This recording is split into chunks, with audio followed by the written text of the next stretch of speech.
This was a pleasantly surprising little gem of a game.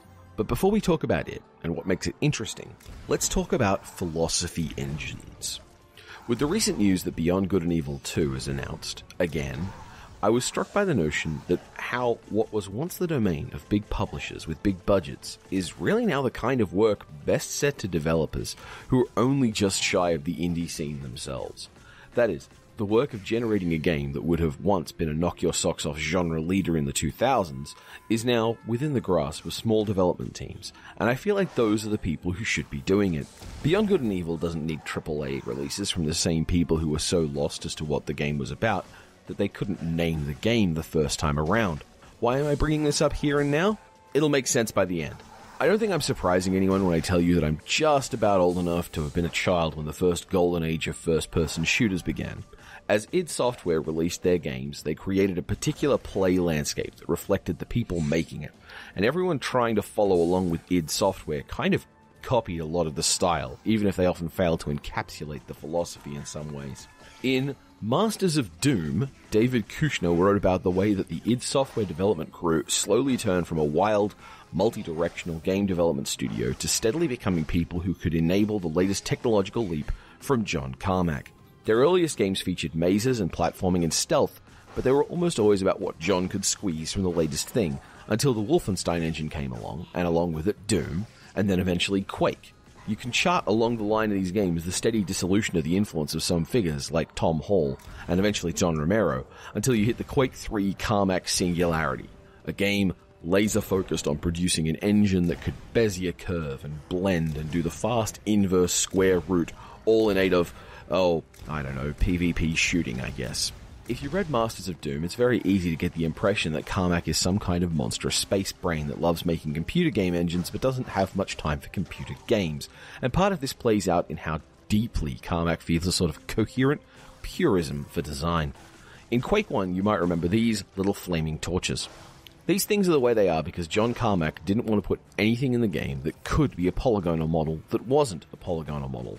John Carmack's mindset was one of minimal emergent complexity. The level was the level. What you put into it was standardized, and the variance, the variety of fun, came from doing that in interesting ways. When you design with your ideology in your hand.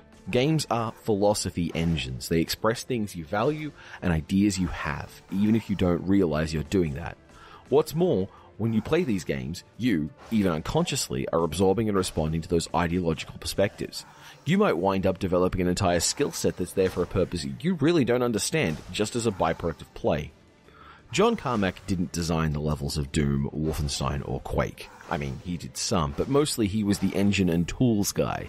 And when he made those engines, he did what he could to make them work the way he wanted them to work. Hacking solutions was discouraged, and that meant some of the level design avoided tricks in the engine that Carmack knew they could use. You could make unbreakable glass in Quake, but he was adamant not to use it. The universal application of tools, the minimal use of single application design quirks, that was how the Quake engine worked. Now, id Software didn't make Heretic, we're getting there, or Hexen. They didn't make Hexen 2 either, but they did make the engine, and then left those engines to Raven Software to develop and expand on them. In those games, there were developments like an inventory system, or levels being able to set flags in other levels, resulting in the hub system, but they were only able to make changes to the system that was. It was pretty obvious that Raven weren't the same purist that Carmack was. They had all sorts of cute hacks or unnecessary set pieces. They used sprites then when they wanted to, and they made unique models for game elements, and they did things like sticking a windmill in a level for no reason, but to be a thing you could look at and go, that's a windmill. Yet at the same time, the Ravensoft id Engine games were still id Engine games. They were still the children of the game that created them and still had that intentional philosophy of the engine. There were only so many ways you could push that engine, only so many hacks you could fit into it. Without changing the fundamental rules of how the engine worked, you were still making games that relied on Carmack's philosophy. Things like the Sea of Grey, the error state for the 3D, or the use of polygons instead of sprites whenever possible. That meant that when they did things like spawn in other enemies or try to invigorate their locations with the life of wandering monsters, those Ravensoft games were still working as fundamentally id Engine games. You had a limit to the number of monsters you'd deal with, a limit to the resources in each level. I've said in the past that Doom, and games of the Doom ilk, along with anything else id Software made at the base, are large execution puzzles. Quote, The fundamental puzzle of every Doom level is one where the level presents you with limited resources and then presents you with ways to spend as little of them as possible. Levels in Doom and their ilk are almost always fixed value puzzles.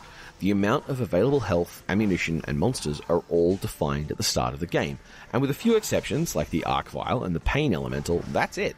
That's the fundamental philosophy that populated Heretic and Hexen 2, even if it's not the game that Ravensoft wanted to make.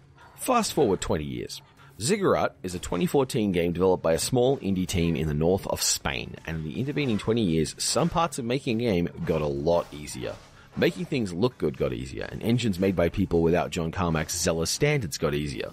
As a disclaimer though, I'm not saying there's none of the philosophy of the crafter of this engine in Ziggurat. I'm saying I can't see it in no small part because I haven't played this game for 10 years every day. But at its heart lies a lot of the design choices you could see in Heretic and Hexen, not just with the same engine constraints, the same game type you saw in those games. When you boot up Ziggurat to play, you get a pretty perfunctory story and an almost non-existent tutorial mode. Here's a bunch of instructions, the game tells you. Here's your lot, now get to it. Most of what you do after that point is a learning experience, at the end of which you get murdered by a massive slime. Or at least that's how it went for me.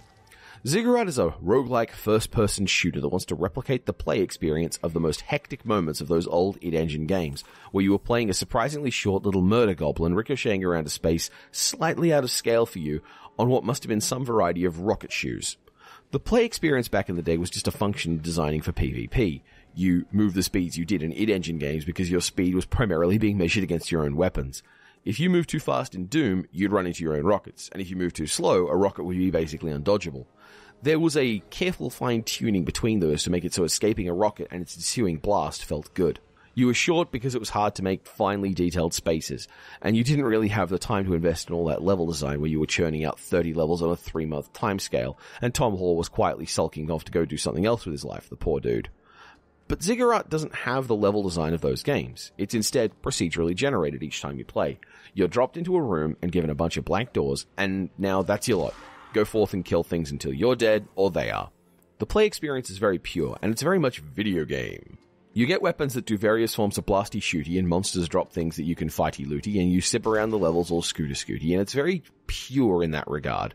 When I started work on this, I was genuinely wondering if I'd have anything to say at all about Ziggurat, which was the game I'd not heard of until Good Old Games decided to give it to me for nothing, which is the modern equivalent of finding a game in a skip. Ziggurat looks like Heretic dreamt of looking. Oh, sure, every room is an ugly box, and your play loop is incredibly simple.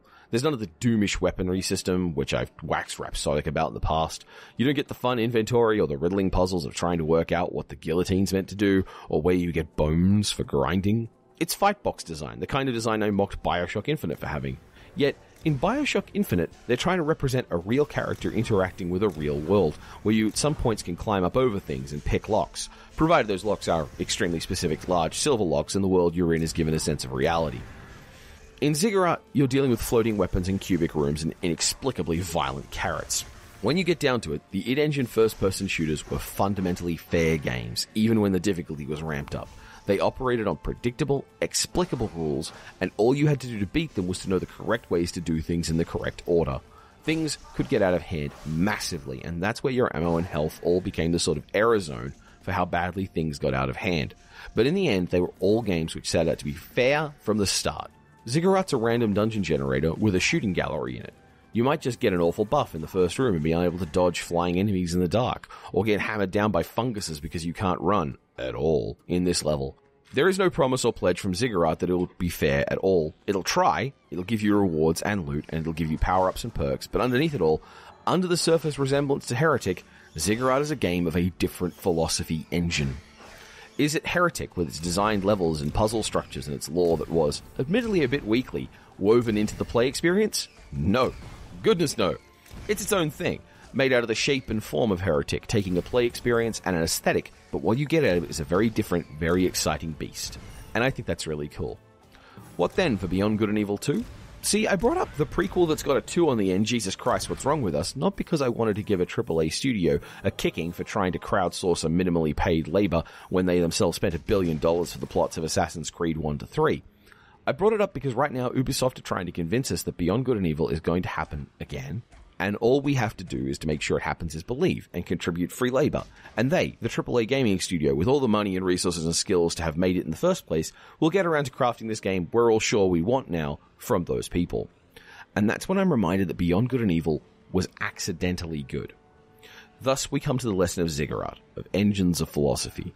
I'd rather see an indie studio that gave a damn about a game trying to make something out of it, rather than 3 teams across 4 subsidiaries crowdfunding the latest effort to drive engagement in the hopes of aspirationally actualizing the design process that could hypothetically result from Beyond Good and Evil 2, like it's some sort of digital seance. I'm not saying Beyond Good and Evil 2 will suck. I hope it's good. I like it when games are good. I'm saying that I expect it to be bad for the same reason Ziggurat is really good. The people who made this game really cared about making this game.